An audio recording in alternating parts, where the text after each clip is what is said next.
تم اقرار کرتے ہو کہ اللہ تعالیٰ اور ہر چیز کا مالک ہے. اس کے کیا معنی؟ اس کے معنی یہ ہیں کہ تمہاری جان تمہاری اپنی نہیں، خدا کی ملک ہے. تمہارے ہاتھ اپنے نہیں، تمہاری آنکھیں اور تمہارے کان اور تمہارے جسم کا کوئی عضو تمہارا اپنا نہیں.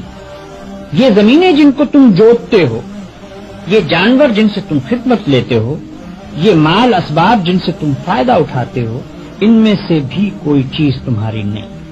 ہر چیز خدا کی ملک ہے اور خدا کی طرف سے عطیے کے طور پر تمہیں ملی.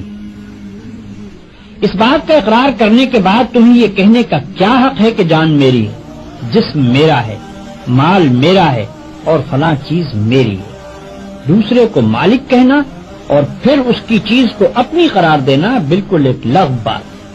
اگر در حقیقت یہ بات سچے دل سے مانتے ہو کہ ان سب چیزوں کا مالک خدا ہی ہے تو اس سے دو باتیں خود بخود تم پر لازم ہو جاتی ہیں.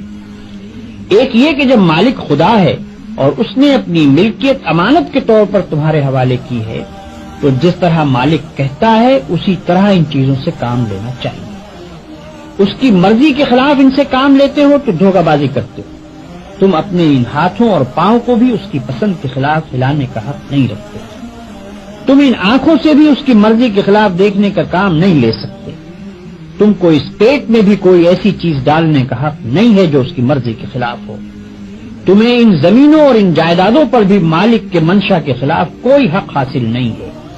تمہاری بیویاں جن کو تم اپنی کہتے ہو اور تمہاری اولاد جن کو تم اپنی کہتے ہو، یہ بھی صرف اس لیے تمہاری ہیں کہ تمہارے مالک کی دی ہوئی. لہذا تم کو ان سے بھی اپنی خواہش کے مطابق نہیں بلکہ مالک کے حکم کے مطابق ہی برتاؤ کرنا چاہیے. اگر اس کے خلاف کرو گے تو تمہاری حیثیت غاصب کی ہوگی. جس طرح دوسرے کی زمین پر قبضہ کرنے والے کو تم کہتے ہو کہ وہ بے ایمان ہے، اسی طرح اگر خدا کی دی ہوئی چیزوں کو تم اپنا سمجھ کر اپنی مرضی کے مطابق استعمال کرو گے یا خدا کے سوا کسی اور کی مرضی کے مطابق ان سے کام لو گے تو وہی بے ایمانی کا الزام تم پر بھی آئے گا.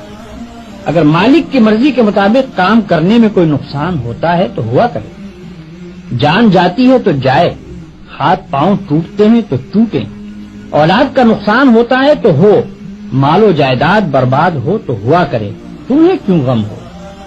جس کی چیز ہے وہی اگر نقصان پسند کرتا ہو تو اس کو حق ہے